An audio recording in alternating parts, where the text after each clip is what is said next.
Nomor 16. Sesuai alur yang tepat, maka pasien seharusnya melaporkan kepada Nona Gismo. Dia usianya 18 tahun. Bercerita pada temannya sambil menangis karena merasa direndahkan atas perbuatan seorang dokter pada saat sedang memeriksanya. Pasien mengatakan bahwa dokter mengelus-elus dada pasien saat sedang melakukan pemeriksaan bunyi jantung dan paru.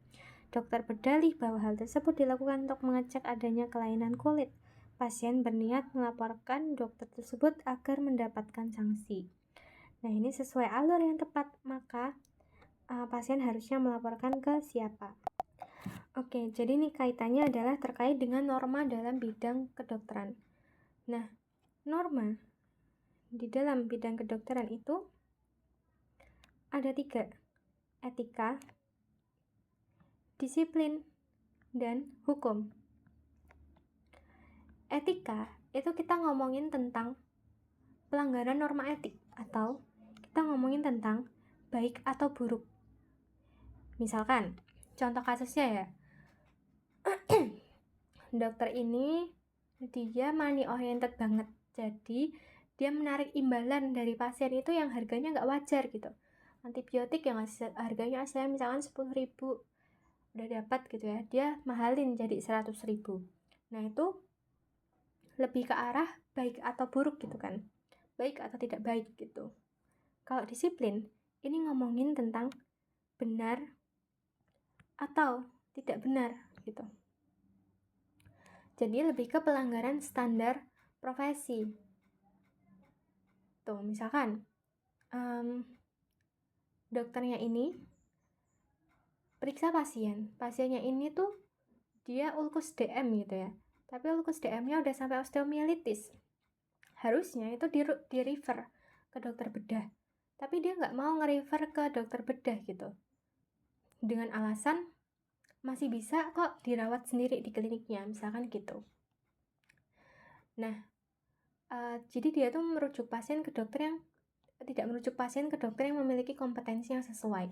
Itu kan pelanggaran standar profesi ya. Ya kalau sudah bukan kompetensinya dokter umum, ya udah jangan ditanganin sendiri gitu. Atau misalkan ya gitu sih. Ya, oke. Terus pelanggaran hukum.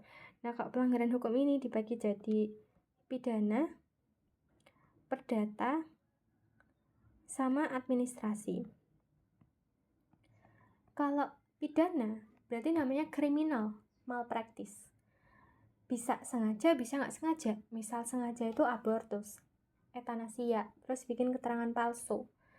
Kalau tidak sengaja, misalkan sesuatu yang mungkin bisa sampai menyebabkan kematian atau luka berat.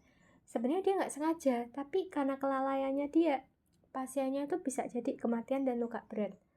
Gitu. Nah, itu udah masuk ke pidana. Nah, kalau perdata, ya udah berarti pelanggaran perjanjian dokter dengan pasien. Misalkan, dokternya ini dia mendelegasikan seluruh prosedur operasi pasien ke residen gitu, tanpa persetujuan pasien gitu ya. Jadi nggak diawasin sama sekali sama dokternya. Nah, itu salah. Terus administrasi itu kalau tidak memiliki kelengkapan dokumen untuk praktik, misalkan praktik tanpa SIP, misalkan dokter-dokter yang ngamen di klinik-klinik sambil nunggu internship gitu-gitu. Nah, itu aslinya nggak boleh ya. Itu melanggar hukum administratif. Nah, terus kalau yang memenuhi criminal malpractice atau yang hukum pidana itu berarti perbuatan yang memenuhi rumusan delik pidana. Nah, yang pertama perbuatannya itu tuh bentuknya adalah perbuatan yang tercela gitu. Terus yang kedua biasanya dilakukan dengan sikap batin yang salah yang berupa kesengajaan. Jadi kalau udah pidana berarti perbuatannya tercela, disengaja pula. Bisa aja sih nggak sengaja, atau karena ceroboh aja gitu, atau alpa gitu ya, atau negligence gitu. Nah, itu udah masuk ke dalam criminal malpractice. Nah, pada kasus pasien ini kan dokternya itu sebenarnya cuma mau auskultasi ya.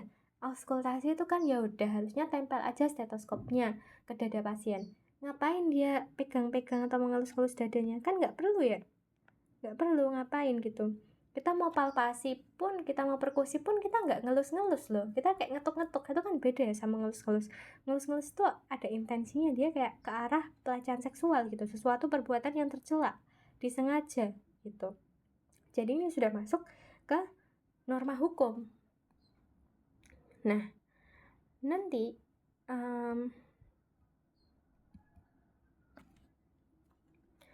dia pelaporannya juga beda.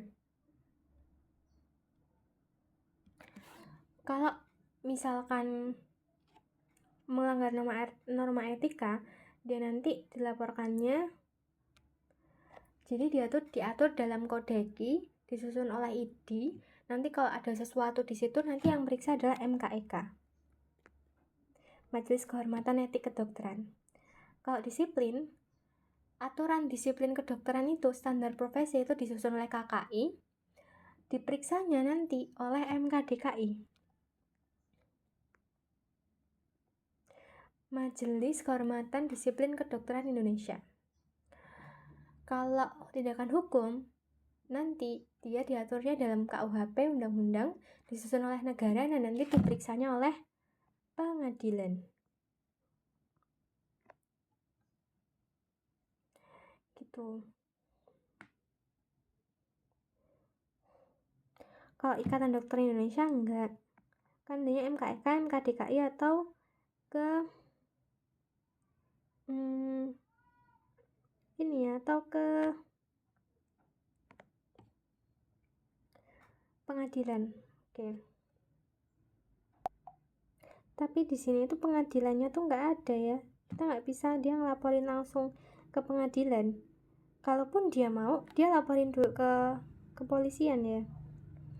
Untuk memproses itu, apakah dia termasuk tindakan pelecehan atau enggaknya, kan dia lapor dulu ke kepolisian. Nanti kalau dia lapor ke polisi atas tindakan dugaan pelecehan gitu, nanti kan dia akan diperiksa dulu di visum dan lain sebagainya. Nah, nanti visumnya itulah yang akan dibawa ke pengadilan gitu. Nomor 17, dalam konteks etika klinis yang dilakukan oleh dokter termasuk dalam Tuan Cip, 55 tahun, merupakan pasien yang mengalami hernia nucleus pulposus pada segmen L4, L5. Kondisi ini menyebabkan pasien sering mengalami nyeri dan kesemutan yang menjalar dari bokong ke bawah. Kondisi ini sangat mengganggu kualitas hidup pasien. Dokter menjelaskan bahwa alternatif terapi saat ini adalah operasi, dengan resiko kelumpuhan, atau dirawat secara konservatif dengan obat pereda nyeri saja. Nah, dalam konteks etika klinis yang dilakukan oleh dokter, ini termasuk ke dalam apa? Oke, jadi ada yang namanya kaidah dasar moral ya sama etika klinis. Kalau etika klinis itu tuh ada 4. Yang pertama adalah medical indication. Kalau medical indication itu dia, saya still nggak bisa ya. Nah, medical indication itu pokoknya dia prosedur diagnostik dan terapi yang sesuai untuk keadaan pasien dan mengobatinya gitu ya. Jadi intinya kayak ya udah sesuai dengan indikasi medis gitu, yang berkaitan dengan diagnosis sama terapi. Diagnosisnya ini kita sarankan untuk terapinya ini gitu. Terus kalau misalkan patient preference itu ya udah memperhatikan nilai dan penilaian pasien tentang manfaat dan beban yang akan diterimanya. Jadi nanti kalau medical indication tadi kan kaidah moralnya yang digunakan adalah beneficent sama non-maleficent karena terkait dengan medical indication, sesuatu yang dia bermanfaat atau enggak dalam konteks tidak gawat atau sesuatu yang tidak membahayakan dalam konteks non-maleficence. Nah, terus kalau misalkan patient preference itu dia memperhatikan nilai dan penilaian pasien kan. Jadi kaidah moral yang berkaitan sama dia itu adalah autonomi gitu. Nah, terus kalau misalkan quality of life itu berarti aktualisasi tujuan kedokteran. yaitu memperbaiki, menjaga, atau meningkatkan kualitas hidup insani. Jadi nanti sekitar prognosis ya, berkaitan dengan beneficence, non-maleficence, dan autonomi. Kalau contextual feature itu kaitannya adalah pertanyaan etik di seputar aspek non-medis seperti faktor keluarga, terus ekonomi, agama, budaya, kerahasiaan, sama lokasi sumber daya dan hukum. Nah, misal pada pasien ini ya, kan dia ini kan dijelaskan nih kalau kondisinya itu tuh dia HNP. Nah, terus HNP itu kalau misalkan mau, karena dia udah mengganggu kualitas hidup, boleh kalau mau dioperasi, tapi resikonya adalah kelumpuhan. Atau kalau mau ditawarkan nih obat pereda nyeri aja gitu. Jadi ya sebenarnya udah ada medical indikasi kan kalau mau operasi atau cukup pereda nyeri aja gitu. Nah, tapi dia ini juga agak mirip ya sama quality of life gitu. Karena quality of life itu kan dia aktualisasi tujuan kedokteran untuk memperbaiki, menjaga, atau meningkatkan kualitas hidup insani. Nah, pada pasien ini, kalau dia mau dioperasi pun, atau dia dikasih obat pereda nyeri pun, kan dia ujung-ujungnya tuh juga meningkatkan kualitas hidupnya ya. Gitu. Nah, cuma kalau menurutku, dia di sini itu lebih ke arah medical indication-nya atau quality of life-nya. Nah, itu yang agak bingung juga ya sebenarnya. Kalau misalkan dibilang dia sudah sampai ada indikasi medisnya, ya sebenarnya bisa ya ada herniasi nukleus pulposus ini. Kalau dia belum parah-parah banget sebenarnya, daripada kita bikin pasiennya lumpuh, ya udah diobatin pakai pereda nyeri aja. Kecuali kalau benar-benar sudah derajat yang berat, kalau mau dioperasi juga nggak apa-apa gitu kan. Tapi kalau quality of life, ya berarti tujuannya lebih ke arah untuk menjaga atau meningkatkan kualitas hidup insani. Mungkin ya yang bedain kalau quality of life itu dia udah lebih ke arah konteksnya udah sesuai medical indikasi, tapi tinggal meningkatkan quality of life aja gitu. Nah, kalau ini kan kayak konteksnya dia masih baru mau melakukan prosedur operasi ya gitu. Jadi menurutku yang dilakukan oleh dokter ini dia lebih ke arah medical indikasi gitu, karena dia menawarkan mau pengobatan apa. Jawabannya adalah yang B. Ini kenapa silusku nggak bisa ya? Jadi kalau aku ini jawabannya lebih ke yang medical indication gitu, karena dokternya memberikan opsi dia tindakan yang diperlukan berdasarkan diagnosisnya itu apa gitu. Oke, nomor 18 ini yang ditanyakan adalah tindakan yang dilakukan dokter seharusnya. Tuan Oscar usia 78 tahun saat ini dalam kondisi tidak sadarkan diri dan telah dinyatakan mati batang otak oleh tim dokter ketika terdiagnosis mengalami kanker 2 tahun lalu.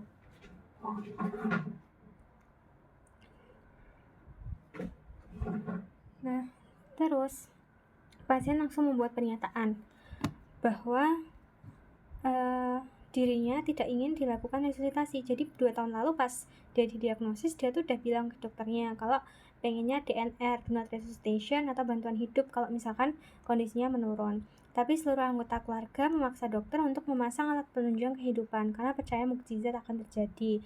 Nah, tindakan yang dilakukan oleh dokter seharusnya adalah ini terkait dengan hal-hal kayak semacam eutanasia gitu ya. Kalau misalkan pasiennya itu udah minta untuk tidak dilakukan resusitasi dan sudah ada istilahnya kayak surat pernyataan DNR, biasanya itu dari rumah sakit yang ditandatangani oleh pasien, itu ya udah sudah tidak bisa diintervensi karena itu sepenuhnya hak otonomi dari pasien, walaupun keluarganya tetap menginginkan pasien itu dirawat gitu. Nah, jadi yang A ini salah. Melakukan rapat dengan komite etik rumah sakit ini juga nggak perlu ya, karena pasiennya udah bikin surat itu sendiri gitu, udah meminta ketika dia masih dalam kondisi sadar, menyatakan waktu kematian pasien dan melepas seluruh alat medis. Mengikuti kemauan keluarga setelah pernyataan tertulis ini juga enggak mengedepankan prinsip beneficence dan tetap meresusitasi pasien ini juga enggak. Jadi jawabannya adalah yang C, karena pasien menyatakan pengen DNR ketika dia masih dalam kondisi prima. Jadi kita berhak dan wajib untuk menghormati keputusan pasien. Terus nomor 19, visum et repertum yang dapat dibuat oleh dokter saat ini adalah Tuan Ranko, usia 20 tahun, dia dibawa ke IGD pasca dianiaya oleh teman kosnya dan mengaku sempat ditonjok mata kanannya. Pasien datang bersama penyidik untuk dibuatkan visum. Pada pemeriksaan didapatkan visus mata kanan pasien sangat menurun dan perlu dirawat inap untuk dikonsultasikan pada dokter spesialis mata gitu. Nah, visum et repertum yang dapat dibuat adalah, berarti ini adalah ver yang sementara. Kenapa sementara? Karena dia ini kan masih mau dirawat inap untuk dikonsultasikan. Jadi bukan yang ver definitif gitu loh. Karena masih akan ada update-update kelanjutan dari kondisi pasien. Apakah selama rawat inap itu dia kondisinya membaik atau memburuk? Nah, itu kan kita masih belum tahu. Jadi surat visum yang kita buat pun jenisnya adalah yang ver sementara. Nah, nanti nih kalau misalkan si pasiennya itu udah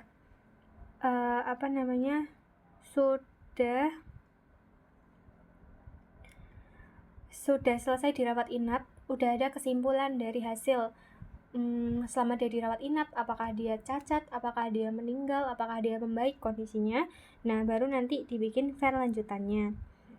Nah, kalau misalkan nih pasien dia datang dalam kondisi ke IGD, misalkan habis ada kekerasan gitu, tapi kekerasannya itu ya udah tidak membutuhkan tindakan lanjutan, nggak perlu dirawat inap gitu-gitu, itu kita boleh bikin yang ver definitif yang saat itu juga gitu. Jadi pada pasien ini jawabannya adalah yang ver sementara. Derajat luka yang dialami pasien pada kasus ini adalah jadi ini ada Tuan Snow, usia 20 tahun. Saat ini dia dalam perawatan di rumah sakit akibat ditonjok matanya oleh temannya ini yang tadi ya. Terus setelah menjalani perawatan selama 1 minggu, dokter spesialis mata mengatakan bahwa kebutaan yang dialami oleh pasien bersifat permanen nih, karena kerusakannya cukup parah pada nervus opticus. Kondisi ini menyebabkan pasien tidak lagi bisa bekerja sebagai fotografer. Nah, derajat luka yang dialami oleh pasien ini adalah derajat luka yang berat ya. Jadi kita akan bahas tentang derajat luka. Dalam traumatologi, derajat luka itu dibagi jadi 3. Yang pertama adalah luka atau trauma yang ringan. Luka ringan ini artinya penganiayaan yang dia terima itu tidak menimbulkan halangan ya. Tidak menimbulkan penyakit atau halangan dalam dia menjalankan pekerjaannya.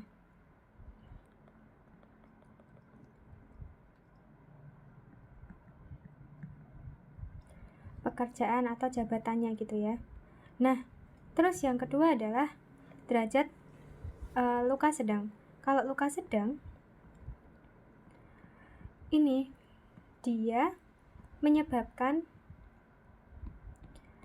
penyakit atau menghalangi korban untuk menjalankan pekerjaannya dalam jangka waktu yang sementara aja gitu. Jadi nggak selamanya. Nah, tapi dia tidak memenuhi kriteria berat. Nah, kalau yang luka berat itu adalah dia memenuhi 1 atau lebih kriteria berikut ya. Lebih dari sama dengan 1 kriteria luka berat. Apa aja? Nah, yang pertama adalah dia jatuh sakit atau dapat luka yang tidak memberi harapan sembuh. Jadi kemungkinan dia nggak akan sembuh. Cacatnya bisa seumur hidup, bahkan bisa menimbulkan bahaya maut gitu. Misalkan pasien nih dia ditabrak sama orang, terus akhirnya dia jatuh, atau nggak ditabrak deh, misalkan ditusuk gitu ya, dia ditusuk menyebabkan pendarahan open pneumotoraks yang akhirnya berkembang jadi tension pneumotoraks. Nah, itu udah memenuhi kriteria luka berat karena dia menyebabkan bahaya maut gitu. Terus yang kedua, itu bikin pasiennya itu tidak mampu menjalankan tugasnya gitu.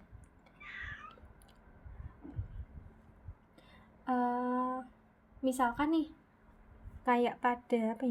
misalkan kayak pada kasus pasien ini ya, kan dia itu fotografer ya pekerjaannya. Fotografer itu kan butuh mata kan, sementara matanya ini tuh jadi buta permanen karena dipukulin, ditonjok sama temennya. Nah, ini yang dimaksud dengan menyebabkan seseorang itu tidak mampu menjalankan tugas jabatan atau pekerjaannya untuk seterusnya gitu. Bukan dalam sementara waktu ya.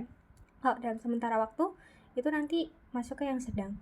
Terus dia menyebabkan kehilangan salah satu panca indera. Kayak pada pasien ini juga ya, kan dia penglihatannya juga jadi nggak bisa kan. Dia udah mengalami kehilangan salah satu panca indera. Kemudian kalau misalkan mendapatkan cacat berat,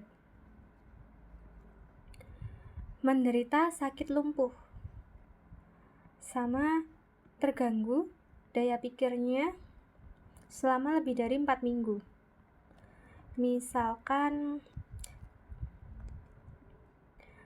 korban KLL gitu. Korban KLL dia trauma kepala. Trauma kepalanya itu mengenai lobus frontalnya. Terus akhirnya lobus frontalnya ada yang dia pendarahan terus mengalami hipoksia. Nah, akhirnya gara-gara kecelakaannya itu dia jadi kemampuan kognitifnya menurun gitu, bahkan sampai mungkin bisa bikin dia jadi kehilangan fungsi berpikirnya dia, kehilangan fungsi kognitifnya dia gitu. Atau suatu luka yang menyebabkan gugur atau matinya kandungan seorang perempuan. Misalkan suami istri. Nah, suaminya ini ketahuan selingkuh ya misalkan. Terus istrinya ngamuk kan. Nah, karena suaminya nggak terima, dia pukul istrinya, dia tendang istrinya. Padahal istrinya tuh lagi hamil. Akhirnya istrinya itu mengalami keguguran. Nah, itu termasuk ke dalam luka berat gitu. Jadi pada pasien ini dia masuk ke dalam derajat berat.